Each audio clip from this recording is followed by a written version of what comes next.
টাঙ্গাইল জেলার ধনবাড়ী উপজেলা এটি কেবল ঐতিহাসিক জমিদার বাড়ি বা মসজিদের জন্যই বিখ্যাত নয়, বরং বাঙালি সাংস্কৃতিক ও ঐতিহ্যকে লালন করার জন্য একটা উজ্জ্বল নাম। প্রতি বছর পহেলা বৈশাখ উপলক্ষে ধনবাড়ীতে যে উৎসবের আয়োজন হয় তা এই এলাকার মানুষের সংস্কৃতির প্রতি ভালোবাসা ও ঐক্যবদ্ধতা প্রকাশ করে। ধনবাড়ীতে পহেলা বৈশাখ উদযাপন হয় এক উৎসবমুখর পরিবেশে। সকাল থেকে মানুষ লাল সাদা পোশাকে সেজে অংশ নেয় শোভাযাত্রায়। স্থানীয় স্কুল, কলেজ, সাংস্কৃতিক সংগঠন ও সাধারণ মানুষ একত্রিত হয়ে গান, কবিতা, নাচ ও বিভিন্ন লোকজ আয়োজনের মধ্য দিয়ে দিনটিকে রাঙিয়ে তোলে। পহেলা বৈশাখে ধনবাড়ির এই আয়োজন একটি উদাহরণ হয়ে দাঁড়িয়েছে কিভাবে একটি উপজেলা তার সামাজিক ও সাংস্কৃতিক চেতনা ধরে রাখতে পারে। এর পেছনে রয়েছে স্থানীয় প্রশাসন, সাংস্কৃতিক সংগঠন, স্কুল, কলেজ এবং সাধারণ জনগণ সম্মিলিত প্রয়াস। ধনবাড়ী যেন প্রতি বছর নববর্ষের দিন হয়ে ওঠে এক টুকরা রঙিন বাংলাদেশ। এখানকার মানুষ স্বতঃস্ফূর্ত অংশগ্রহণ, ঐতিহ্যের প্রতি ভালোবাসা এবং আয়োজনের বৈচিত্র্য একে করে তোলে পহেলা বৈশাখ উদযাপনের এক উজ্জ্বল দৃষ্টান্ত। এই ধারা অব্যাহত থাকুক, নতুন বছর নিয়ে আসুক আনন্দ, ভ্রাতৃত্ব ও শান্তির বার্তা।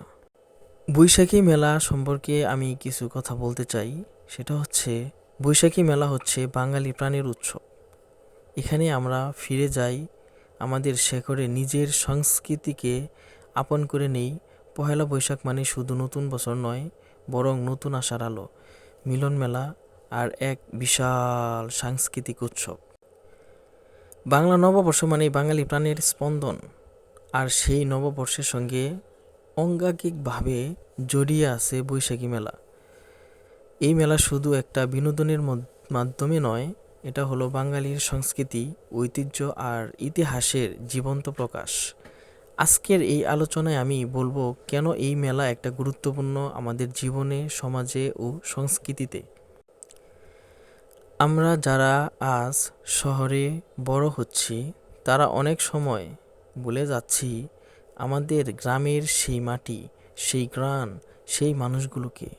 বৈশাখী মেলা আমাদের মনে করিয়ে দেয় একটি বছর পর কোথা থেকে এসেছি, আমাদের পূর্বপুরুষ কেমন জীবনযাপন করতেন, আমাদের পূর্ব ইতিহাস কেমন ছিল, লোকসংস্কৃতি, লোকজ কাহিনী আর ঐতিহ্য কিভাবে গড়ে উঠেছে আমাদের এই বাংলার। এই মেলায় আমাদের শেকড়ের সঙ্গে আবার পরিচয় করিয়ে দেয়। এই জন্য এই মেলাটি খুব গুরুত্বপূর্ণ। বৈশাখী মেলায় বাউল গান, পালা গান, লাঠি খেলা, পুতুল নাচ, বাঘ ভালুক নাচ, এসব লোকজ ঐতিহ্য এখনও টিকে আছে। এগুলো কেবল বিনোদন নয়, বরং এইগুলো হলো আমাদের লোকজ শিক্ষা, যেখানে জীবন, প্রেম, ধর্ম, সমাজ ও প্রকৃতি সবকিছু একাকার হয়ে যায় সঙ্গীত আর নৃত্যে। এই মেলার মাধ্যমেই আমরা এসব ঐতিহ্য ধরে রাখতে পারি এবং বারবার প্রতি বছর আমরা এই সকল ঐতিহ্য ফিরে পাই, পরিচয় হই। এই মেলার একটি বড় সুবিধা হলো এটি গ্রামীণ অর্থনীতিতে চাঙ্গা করে। মেলা ঘিরে তৈরি হয় বহু ছোট বড় দোকানপাট। হস্তশিল্পীরা তাদের তৈরি সামগ্রী বিক্রি করে। কৃষক, জেলে, কামার, কুমার সবাই এতে অংশগ্রহণ করে।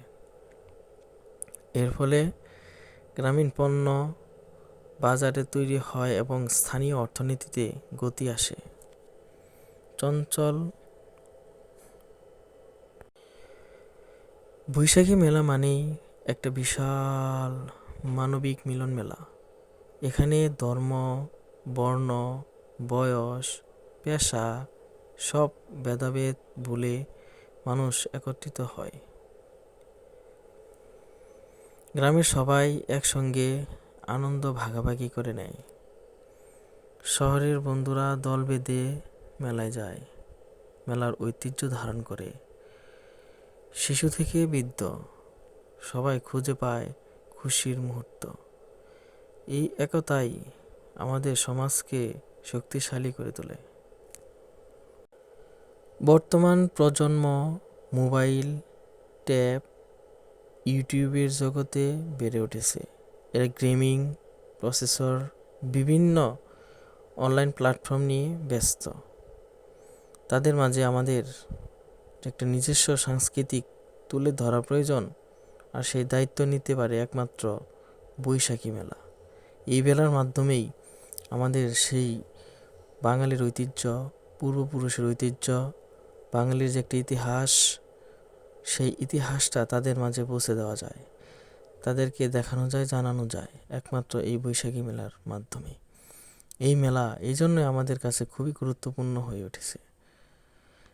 এই পহেলা বৈশাখের মাধ্যমে শিশুরা দেখে লোকজ খেলনা, তরুণরা শুনে বাউল গান, সবাই একসঙ্গে উপভোগ করে দেশীয় পোশাক, খাবার আর আনন্দ। এইভাবেই সংস্কৃতি বেঁচে থাকে প্রজন্ম থেকে প্রজন্ম, এইভাবেই বেঁচে আছে, থাকবে। এটাই ইতিহাস। বৈশাখী মেলা শুধু আনন্দ নয়, এটা একটা মুক্ত পাঠশালা।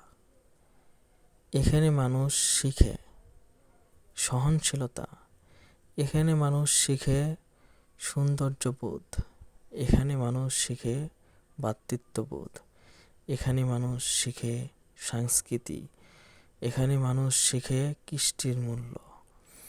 যেখানে বইয়ের বাইরে অনেক গুরুত্বপূর্ণ বিষয় শিখে নেয় সবাই একমাত্র এই বৈশাখী মেলার মাধ্যমে। বিদ্রোহ মেলার মধ্যে সবচাইতে বেশি করুণ মনে হয়েছে আমাকে এই দৃশ্যটি।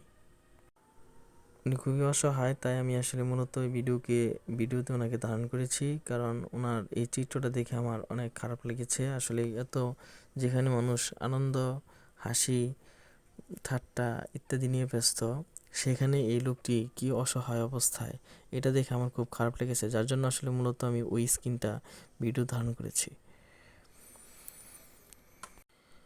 সুধীবিন্দু, বৈশাখী মেলা আমাদের কেবল বিনোদনের আনন্দ দেয় না, এটি আমাদের সংস্কৃতির ধারক ও বাহক, অর্থনীতির সহায়ক এবং সামাজিক সম্প্রীতির এক অপূর্ব ক্ষেত্র।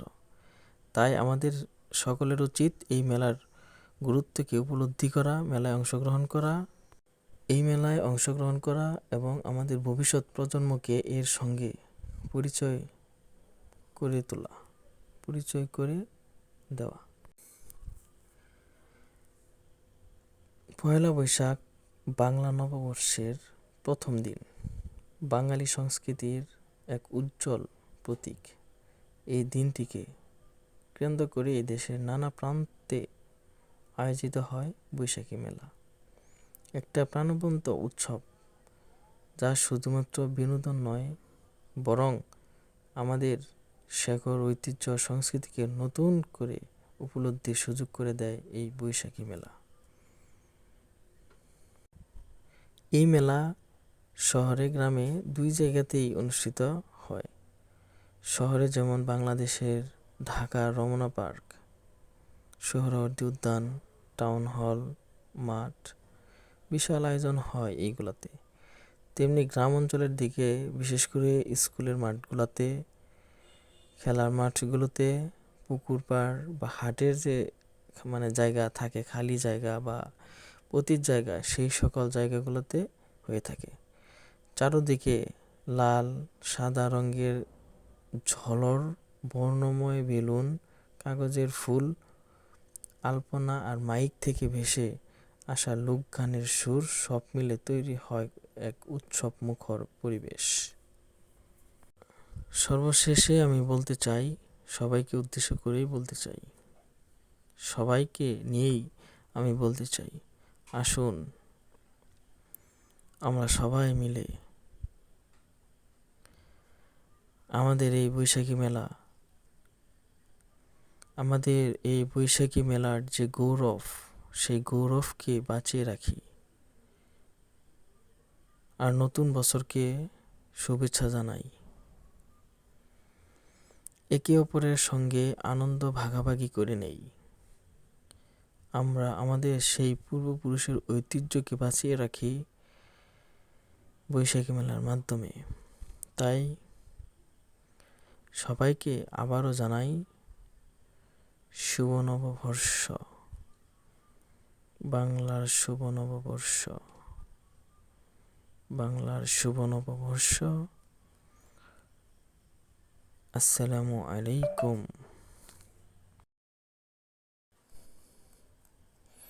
একটি কথা না বললেই নয়, সেটি হচ্ছে যে আমার কাছে সবচাইতে ফেভারিট যে প্রিয় খাবারগুলোর মধ্যে এই ফাস্টফুড জাতীয় খাবারগুলো হচ্ছে একটি অন্যতম। তাই আমি লাস্টের স্ক্রিনে ফাস্টফুড জাতীয় কিছু খাবারের চিত্র তুলে ধরেছি।